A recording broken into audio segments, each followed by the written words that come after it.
आप motorway M2 पर इस्लामाबाद की तरफ से लाहौर आए तो टूल प्लाजा पर 1 दर्जन से ज़ायद बूथ हैं। हर बूथ में एक मोहतात अंदाजे के मुताबिक 1 मिनट में 6 गाड़ियां गुजरती हैं और यही एक बूथ 1 घंटे में 360 गाड़ियों की गुजरगाह है।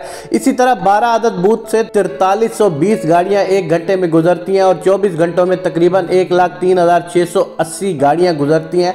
इस्लामाबाद से लाहौर तक एक कार का टैक्स 1000 रुपया है और इस तरह बड़ी गाड़ियों का 4-5 हज़ार तक ये टैक्स चला जाता है। हम अगर एवरेज एक गाड़ी का टैक्स सिर्फ 1000 रुपये भी लगाएं तो इस हिसाब से 24 घंटों के अंदर ये प्लाजा कम से कम 10.5 करोड़ रुपए जनरेट करता है। इस तरह मुल्क भर के मोटरवेज और हाईवेज पर इन टूल प्लाजों की तादाद गिन लें और फिर इनको करोड़ों से ज़रब दें तो सिर्फ टूल टैक्स की मद में रोज़ाना के हिसाब से अरबों रुपए हुकूमत के ख़जाने में जमा हो रहे हैं।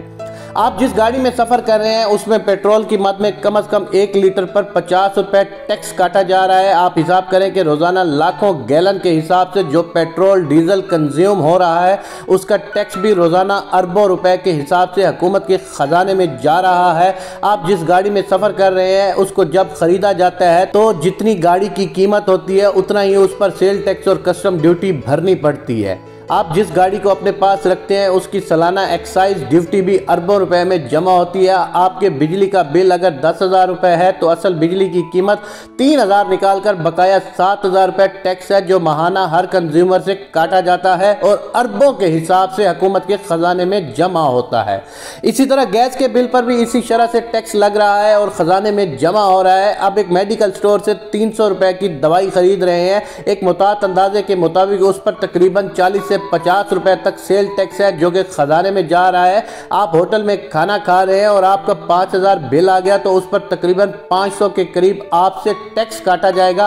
आप अपने मकान का नक्शा पास करवा रहे हैं और आप किसी भी डेवलपमेंट इदारे के दफ्तर में जाएं तो लोगों की कतारें लगी हुई होंगी जिनसे 40 से 50,000 रुपए फी नक्शा फीस जमा की जाएगी। ये भी खजाने में जमा होता है। आप जिस घर में रह रहे हैं इस घर का सालाना टैक्स आपने खजाने में अलग से जमा करवाना होगा। आप घर के लिए खुराक मवाद या ग्रोसरी की खरीदारी कर रहे हैं इस पर भी आपने टैक्स देना होगा। आप पढ़ रहे हैं और अपने लिए किताबें और पेंसिलें और स्टेशनरी खरीद रहे हैं उस पर भी आप टैक्स दे रहे हैं। आप किसी सियासी टूर पर जा रहे हैं तो कई जगहों पर नाके लगे होते हैं और TMA के नाम पर आपसे टैक्स लिया जाता है। आप बैंक में अपने पैसे जमा करवाते हैं या निकलवाते हैं उस पर भी आपने टैक्स देना होगा और आप जितनी मर्तबा भी एक ही रकम निकालते और जमा करते रहेंगे उस पर टैक्स देते रहेंगे। हत्ता कि आप मर गए हैं तो आपके डेथ सर्टिफिकेट बनाने के लिए भी आपके अजीज़ो अकारब को टैक्स देकर सर्टिफिकेट लेना पड़ेगा। इसके अलावा हुकूमत के पास ऐसे बेशुमार असासे हैं जिन्हें बेचकर अरबों रुपए हुकूमत के खजाने में जा रहे हैं। जैसा कि पिछले दिनों इस्लामाबाद के ब्लू एरिया में CDA ने अपना चंद कनाल का प्लाट 8 अरब रुपए का बेच दिया। ये ना पहला प्लाट था और ना ही आखिरी प्लाट है।